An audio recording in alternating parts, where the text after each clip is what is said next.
Hello, I'm Lei from Leisrealtalk. I'm starting something different today, a Chinese cultural series. This is the first episode, so please let me know what you think. Water is the cheapest and most accessible substance on Earth. Therefore, we have taken it for granted. Water is the foundation of all life. 60% of the human body is water. Over 90% of vegetables is water. Water exists in everything and is everywhere. We drink it every day and it washes us clean. However, we shouldn't take it for granted.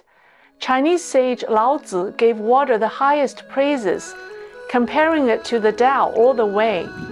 If we learn the wisdom of water, we'll be happier and stronger.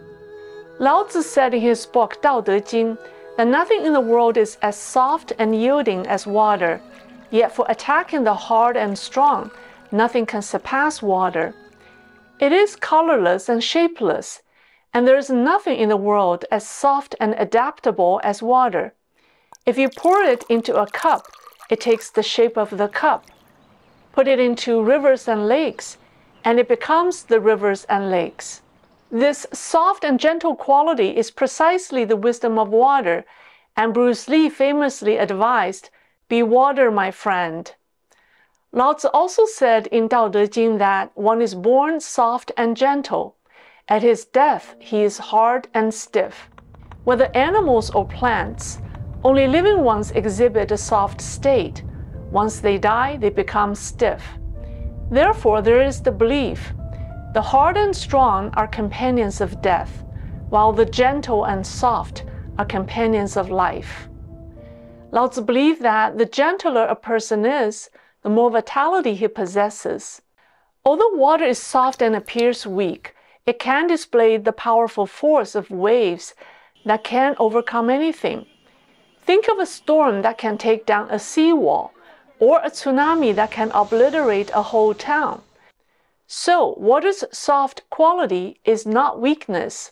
It is the state of accumulating energy, the patience to bide one's time, and the wisdom to adapt.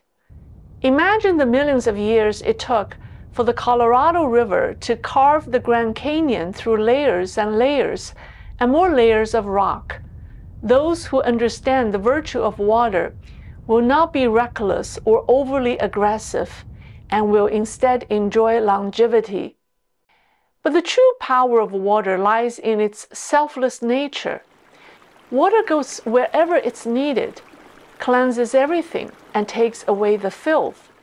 Water nourishes all things but asks for nothing in return. It carries boats in rivers and raises fish in streams. It is persistent and always keeps its promises, rising and falling with the tides, never failing to deliver.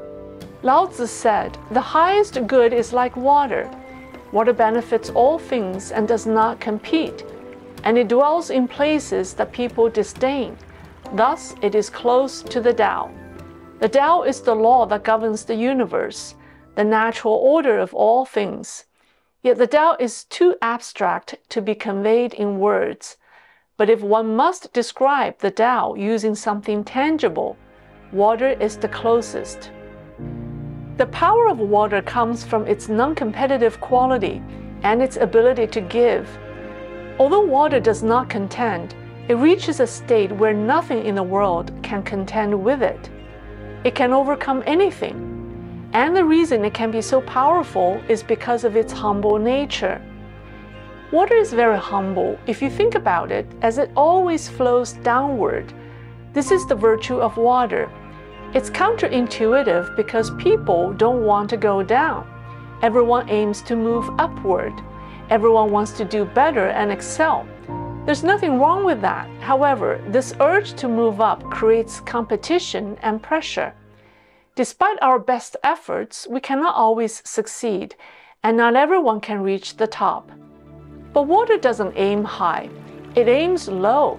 It flows to the lowest places and muddy and dirty places that people don't want to go.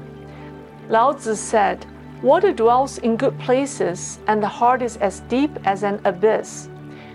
What does it mean? Well, life's low points are like an abyss, and when you find yourself there, you may feel helpless, lonely, and fearful. But have you thought that you may actually be in a good place? When water flows to a low place, it gathers in the depth of an abyss. It accumulates there, building up its capacity and strength as deep as that abyss. In fact, one should be happy in life's valleys because although you are at the lowest point, you can gather strength there, just like water accumulating at low places. When a river flows to the lowest point at the end, it enters the sea. Life's low points temper our capacity and at the end present a vast opportunity, like an ocean waiting for the river. We should accept the uncertainties in life, and even when there's no hope and we have nowhere to go, we still shouldn't panic. When water reaches the dead end, what happens to it? It forms a waterfall and creates a breathtaking spectacle. Why is a waterfall plunging thousands of feet so magnificent? It is the energy of water bursting in an extreme situation. The same is true with our life. The most difficult and desperate times often bring out the best in us and create life's most shining moments, as long as we embrace them. Flowers don't bloom for 100 days, nor does good fortunes last for 1,000. Life is like a winding road with its highs and lows. There are times of grandeur at the peak and days of self-pity in the valley. Some say the greatest lessons are always learned in the depths of despair.